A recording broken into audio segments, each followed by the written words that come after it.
semua dalam keadaan sehat dan tentunya bersemangat untuk mengikuti seluruh rangkaian acara. Sebelum itu, perkenalkan nama saya Rizka selaku moderator yang memandu jalannya kegiatan pada siang hari ini. Baik, kita langsung saja masuk di materi pertama. Materi pertama akan disampaikan oleh Ibu Dwi Hartina Aprilia Sarjana Pendidikan Guru. Kepada Ibu kami persilahkan.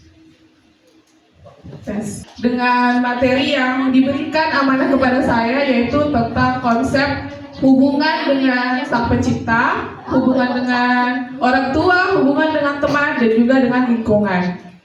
Jadi materi saya hari ini yaitu tentang The Art of Connection. Kenapa saya beri nama The Art of Connection? Karena saya yakin dan percaya kalau kita bisa menguasai koneksi kita dengan 4 keutamaan yang saya sebutkan tadi, yaitu hubungan kita dengan Allah, hubungan kita dengan orang tua, teman, dan juga dengan lingkungan, maka kita bisa menjalani kehidupan kita, terutama kalian sebagai seorang remaja, itu dengan baik. Karena dengan adanya koneksi yang tercipta antara kita dengan Sang Pencipta, kita dengan orang tua, kita dengan teman dan lingkungan sekitar kita, sehingga bisa mengarahkan kita ke jalan yang jauh lebih baik. Saya ingin belajar dengan kalian, saya ingin berbagi dengan kalian untuk mencari cara, mencari jalan supaya kita bisa menemukan yang namanya koneksi terbaik kita dengan Allah, koneksi terbaik kita dengan orang tua kita, koneksi terbaik kita dengan teman-teman sekeliling kita yang saat ini sedang berkumpul di tempat ini, dan juga dengan lingkungan sekitar kita. Di sini, siapa yang kalau bangun tidur, yang duluan dicek handphonenya? Angkat tangan. Yang duluan dicek handphonenya kalau bangun tidur? Ya, saya juga angkat tangan karena saya juga kalau bangun tidur duluan handphone yang saya cek. Hampir semua ya? Hampir semua pasti cek handphone kalau bangun tidur. Kenapa? Karena handphone itu sudah melekat dengan dirinya kita. Lepas dari handphone. Coba bayangkan, misalkan kalian adalah orang yang memiliki handphone paling mahal di satu Dampal Utara. Ya, handphone paling mahal. Bisa foto-foto, bisa bikin-bikin video sinematik, estetik, dan lain sebagainya, terus diupload di TikTok. Ya kan? Tapi bayangkan jika handphonenya kalian yang paling mahal itu ternyata tidak ada baterainya, 0%, dan kalian tidak punya chargerannya. Waktu beli HP, kalian lupa beli casnya. Ditambah lagi misalkan ternyata HP-mu itu kamu bawa ke hutan, tengah hutan yang tidak ada koneksi internet sama sekali.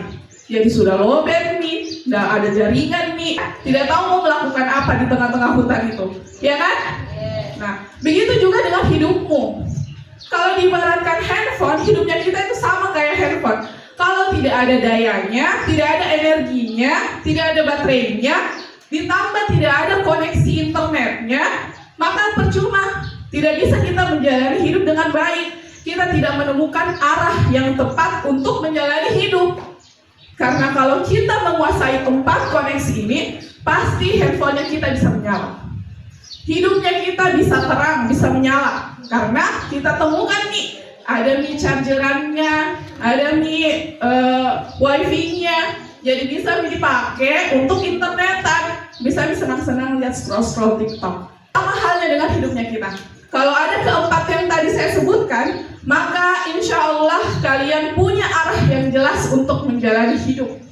Tidak akan salah langkah, tidak akan mengalami kecemasan dan overthinking yang setelah keluar dari ruangan ini, menerima materi ini, bisa menguasai 4 koneksi tadi. Karena kalau mau jadi remaja-remaja, individu, orang yang keren, tidak hanya keren atas hubungannya dengan Allah atau dengan orang tua, tapi di lingkungan teman-teman sekitar, maka harus kuasai 4 ini. Makanya saya sebutkan judulnya The Art of Connection. Seni dalam berhubungan, karena seni itu sesuatu yang bisa dipelajari. Ya, jadi pilar yang pertama yaitu hubungan dengan Tuhan sebagai sumber utama. Jadi kalau misalkan diibaratkan tadi wifi, hubungan kita sama aula itu adalah wifi utama. Pokoknya yang jaringannya paling kuat, yang kalau dihubungkan ke handphonenya kita, segala akses internet bisa dijangkau. Masa SMA itu masa-masa yang paling menyenangkan, ya. Saya juga pernah muda kayak kalian, ya 2 tahun yang lalu lah. Kelihatan nggak 2 tahun yang lalu saya masih SMA? Tidak, ya memang tidak. Jadi saya juga pernah SMA seperti kalian, dan saya betul-betul sadar apa yang kalian lalui karena saya juga merasakan dan mengalami. Jadi saya tahu bagaimana menyenangkannya masa-masa SMA. Aduh, lulus SMA saya mau kuliah di mana ya? Atau aduh, lulus SMA nanti saya mau kerja apa atau mau jadi apa? Dan ini adalah hal yang wajar kalian rasakan. Kalian cemas, kalian overthinking, kalian mulai bingung mau menentukan hidup di masa-masa SMA ini adalah hal yang wajar. Kenapa saya bilang wajar? Karena secara psikologis masa SMA itu merupakan fase peralihan dari remaja akhir menuju dewasa. Jadi kalian sedang banyak pikiran, hal sedikit saja yang terjadi di rumah jadi overthinking, seolah-olah duniamu sudah mau runtuh hanya karena diomeli mama sekali, hanya karena mama bilang, cuci piring dulu sana, kau itu malas sekali cuci piring. Terus sudah, saya adalah anak paling menderita di Ogo Tua karena dimarahi sama mamaku cuci piring, disuruh cuci piring. Kecemasannya bingung mau kemana, bingung harus apa, harus apa ini Sa? Nggak bisa tidur sampai subuh karena overthinking. Tapi saya tidak tahu saya harus apa. Nah, inilah kunci kenapa perlu menguasai yang namanya hubungan dengan Allah Subhanahu wa Ta'ala. Kalau kita tahu bagaimana caranya mengatasi kecemasan itu dengan berhubungan baik dengan Allah Subhanahu wa Ta'ala, maka kalian bisa mengatasi rasa cemas yang berlebih yang kalian rasa. Saya yakin kalian semua paham konsep sholat, paham konsep berdoa, apalagi konsep mengaji, lebih-lebih. Mungkin ada sini yang pintar mengaji, yang bisa gitu, ada. Pasti kalian semua sudah paham sebenarnya sama konsep itu. Dijalani, sudah dijalani separuh. Berdoa tidak hanya waktu sholat. Yang berdoa tidak hanya waktu sholat. Iya, kalau berdoa banyak ya. Yang berdoa belajar, masya Allah, doa belajar.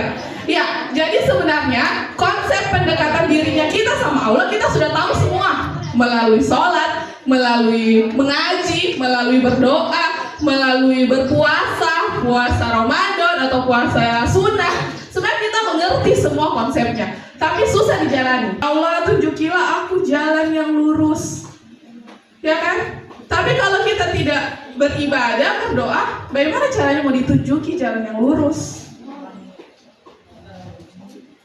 Kalau naik mobil tanpa berdoa bisa-bisa langsung jatuh ke jurang. Nah, begitu juga jalan hidupnya kita. Jadi perlu menjaga itu. Jadikan sholat itu sebagai apa tadi? Kebutuhan, bukan beban. Mengaji saja, terus baca sedikit terjemahannya, baca artinya. Dengan begitu pasti akan tergerak hatimu. Hubunganmu sama Allah pasti akan sedikit demi sedikit kalian bisa perbaiki. Gitu ya. Jadi kuncinya tadi adalah ibadah dijadikan sebagai kebutuhan, bukan kewajiban, supaya tidak berat. Di keluarga yang kedua orang tua saya itu cukup open minded dan mereka terbuka dengan ruang diskusi. Jadi di rumah saya itu terbiasa diskusi. Mungkin yang siswa-siswa saya SMP pernah tahu bagaimana komunikasi saya dan kedua orang tua saya. Karena di rumah orang tua saya itu membiasakan diri untuk bertanya sama anak-anaknya. Misalkan saya pulang sekolah dari kecil, dari SD mungkin, ditanya, bagaimana tadi di sekolah, bagaimana tadi temanmu, bagaimana tadi gurumu, segala sesuatu itu ditanyakan. Akhirnya saya terbiasa untuk terbuka sama kedua orang tua saya. Apapun yang tidak ada hal yang saya sembunyikan dari kedua orang tua saya. Alasanku kenapa saya pulang jam 9, karena tadi saya begini. Saya merasa tidak dipercaya kalau mama selalu atur saya. Meskipun saya tahu mama niatnya baik, tapi bisakah kasih saya kepercayaan? Semoga insya doakan saja saya dari rumah supaya saya tidak salah melangkah. Ih mama, kenapa mau doakan begitu saya? Sudah mama tahu saya maunya di pilihan pertama dan kedua. Terus orang tua bilang, jauh sekali, tidak bisa nanti mama jenguk kau, khawatir orang tua. Terus kenapa diizinkan? Harusnya dari awal dibilang jangan, supaya saya tidak berharap. Waktu itu orang tua saya hanya menjawab, tidak mau dikecewakan kau. Jadi biarkan kau memilih apa yang kau mau. Biarkan nanti mama melawan semua keinginanmu lewat doa. Dan dari situ saya yakin ridho orang tua itu besar sekali manfaatnya, besar sekali pengaruhnya untuk hidupnya kita. Karena mau bagaimanapun kita berusaha, kalau orang tua menangis karena kita, orang tua sakit hatinya karena kita, karena bentangan ufnya kita, tidak akan Allah ridhoi langkahnya kita. Jadi saya selalu bilang kepada siapapun yang saya temui kalau bertanya, Kak Dwi, menurutnya Kak Dwi sambil jurusan apa ya? Saya mau kuliah di sini, menurutnya Kak Dwi bagaimana? Saya selalu bilang, tanya mamamu, dikasih kak kau. Percuma kau belajar kalau mamamu udah kasih. Kalau mamamu doakan kau yang lain, tanya mamamu, ridho kah dia kau berangkat ke sana. Kalau mamamu ridho, pilih. Kalau mamamu tidak ridho, jangan. Silahkan jemput temanmu di neraka, bawa dia ke surga. Karena kalian saling mencintai karena Allah di dunia dan berbuat kebaikan karena Allah di dunia bersama-sama. Jadi kalau ada temanmu yang ajak kau dalam kebaikan, ikut. Ambil tangannya. Kalau enggak kau dia ulurkan tangan, kau ambil sendiri tangannya. Pokoknya paksa, bawa kak. Jangan mau ikut yang jelek-jelek. Kalau diajak kamu yang jelek-jelek, dorong kakinya, pergi saja. Saya nggak mau yang jelek-jelek. Saya mau berbuat kebaikan selama saya hidup. Saat ini di SMA, coba kumpulkan temanmu yang baik-baik, yang pintar, yang rajin sholat. Tidak apa-apa pintar, tidak mau pintar, mau rajin sholat dan mau bergaul tidak apa-apa. Tidak apa-apa. Luar biasa. Punya Pinterest?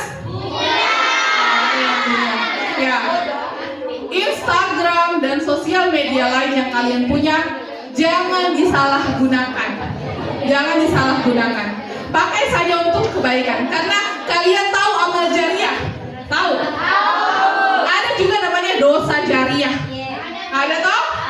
Jadi dosa yang dilakukan dan terus-menerus akan menghasilkan dosa untuk kita meskipun kita dalam keadaan tidur. Misalkan kamu posting videomu di Instagram tidak pakai jilbab, dilihat 1000 orang, terus yang adalah salah satu orang yang rese dari 1000 orang itu kirim ke orang-orang yang lain. Selama video itu masih beredar di sosial media, selama itu pula dosamu mengalir. Jadi harus berhati-hati dalam menggunakan media sosial. Komitmennya kalian ya, saya tidak tahu apa yang kalian tulis, tapi Allah tahu. Saya tidak tahu apa yang kalian rencanakan, tapi Allah tahu. Gitu ya? Sudah ya? Ya, nanti komitmennya itu saya berharap bisa dilaksanakan. Jadi tidak harus menjadi sempurna, tidak harus jadi cantik dulu untuk bisa berbuat kebaikan. Siapapun bisa berbuat kebaikan, siapapun bisa menjadi baik. Jadi kita semua bisa menjadi pribadi yang lebih baik karena kemauan kita sendiri. Jangan lupa libatkan selalu Allah dalam setiap langkahnya kita. Karena satu kunci sukses yang sampai saat ini saya pegang. Saya tidak akan bisa berdiri di sini kalau tidak ada restu dan doa orang tua saya. Pasti saya ikut. Tapi karena teman-teman di sekitar saya melakukan hal-hal baik, makanya saya bisa seperti ini. Saya tidak bilang saya baik, tapi saya adalah orang yang dengan bangga menyebutkan diri saya mau berusaha dan berubah. Mau berusaha untuk berubah. Saya tidak baik, saya tidak sempurna, sama seperti kalian, tapi saya memiliki tekad untuk selalu menjadi lebih baik. Dan itu muncul ketika kecemasan, overthinking tidak bisa kalian cegah dan tidak bisa kalian tangani. Oleh karena itu, yakin saya sama dirimu, libatkan Allah dalam setiap langkahmu, libatkan restu orang tua, cari teman yang baik, dan bentuk lingkungan yang baik di sekitarmu. Karena kalau bukan kamu, siapa lagi? Kalau bukan sekarang, kapan lagi? Jadi saya selalu bilang, masa SMA itu tidak bisa diulang. Jadi sekarang saatnya kalian untuk merubah dirinya kalian. Tidak harus langsung jadi ukti yang maksudnya mau kalau memang berat sholat 5 waktu dulu, yang minimal subuh bangun sholat, mengaji 1 lembar, kemudian zuhur di sekolah, maghrib nanti sholat boleh. Tapi kalau bisa 5 waktu ya lebih bagus lagi, justru lebih bagus. Tapi kalau masih berat, 2 waktu, 3 waktu, 4 waktu, baru 5 waktu. Biasanya semangat itu muncul kalau ada yang diinginkan, ya kan? Kalau mau mencapai sesuatu baru semangat berdoa. Tidak apa-apa, jadikan dulu itu batu loncatan. Nanti lama-kelamaan kalian akan menjadikan sholat sebagai kebutuhan, sudah bukan lagi kewajiban. Ya, bisa ya?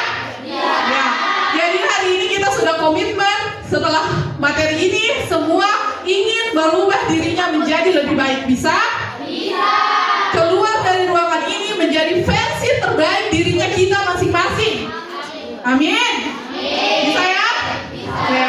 Terima kasih. Wassalamualaikum warahmatullahi wabarakatuh. Tepuk tangan.